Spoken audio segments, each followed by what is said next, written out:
Are we getting an announcement of the Sony a7 IV before Christmas? And what about the Canon M50? Well, I've got some good news for you. Let's get into it.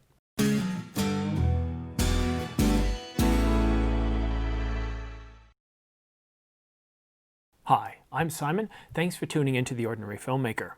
If you're new here, subscribe to get notification of new videos like this one so you don't miss any news like this or any rumors or tutorials. And don't forget, I'm giving away a brand new Canon EOS R5 full-frame mirrorless camera to one lucky viewer. Details are in the description down below, or you can watch this video here, but essentially all you have to do is subscribe for your chance to win.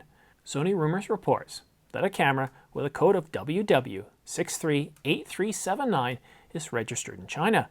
Based on previous registrations, cameras usually show up 1 to 3 months after registration. This could mean the camera will be announced in late 2020 or early 2021. All we can glean from this is that it's got 5 GHz Wi-Fi.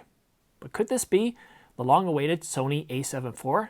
Could this mean a late 2020 or early 2020 announcement? Stay tuned, we'll know soon enough. Getting an announcement before Christmas, though, would be great news for people looking to upgrade from their Sony a7 III. Or could this be the long-rumored Sony a5? I don't know. I don't really think that Sony would give the a5 5 GHz Wi-Fi, not in a budget camera. But we'll know soon enough. Stay tuned. As I know more, I'll update you. But now, it's time to revisit the Canon M50. Is Canon discontinuing the M mount? You'll remember that I've stated many times in countless videos that I don't believe Canon's getting rid of the M50 despite mounting information stating otherwise. I'd really be surprised if we'd make it through the end of the year without some sort of nod to the EF M mount, a lens, a body, or something. We don't have much in terms of rumors on RF cameras that would replace the EF M system, so I wouldn't get worried about the lack of information. The lack of information in the Sony camp led to many thinking that the a7S III was no more. Well, we all know how that turned out, don't we? Okay, enough of I told you so. As reported by Nakashita and translated by Canon Rumors, the Canon EOS M50 Mark II has been confirmed through Canon product listings for dealers. So when will it arrive and what are the specs? Well, it's supposed to arrive before Christmas, but the rumor does not update the specs on the M50. Stay tuned as we're likely to get an update anytime soon. We could even get an announcement within the next 4 weeks, and I'd be placing my bets on an October announcement. Now in this episode of Behind the Scenes, I want to talk to you guys a little bit about backdrops. Now I'm using a Muslin backdrop, and I've been using one since almost the beginning of this channel. You'll remember that, I guess it was back in March, April, I was still using a green screen, but it was still a Muslin backdrop. And when you get these backdrops, they're folded, they're wrinkled, and depending on the lens you use, those wrinkles aren't going to be noticeable. Now I'm using an f-stop of 2.5 and I'm about 4 or 5 feet from the background. And unfortunately, I do get some wrinkles that show up. So what do? Put it in the wash?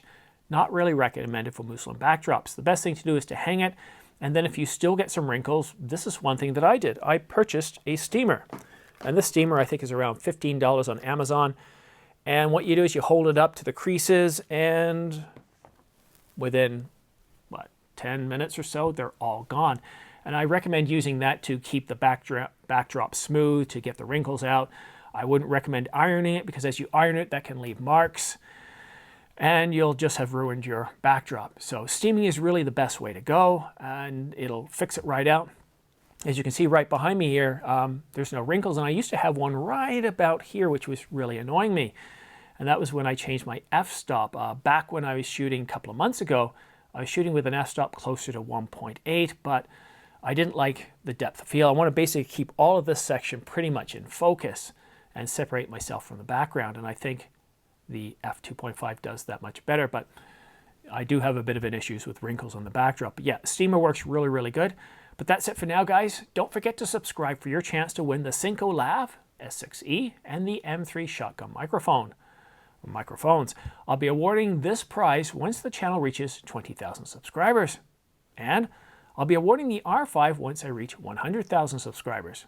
Now for every 10K subscribers past 20, I'll be offering up new and even better prizes. So you'll just have to wait to see what those are. But thanks again for watching The Ordinary Filmmaker. We'll see you again soon.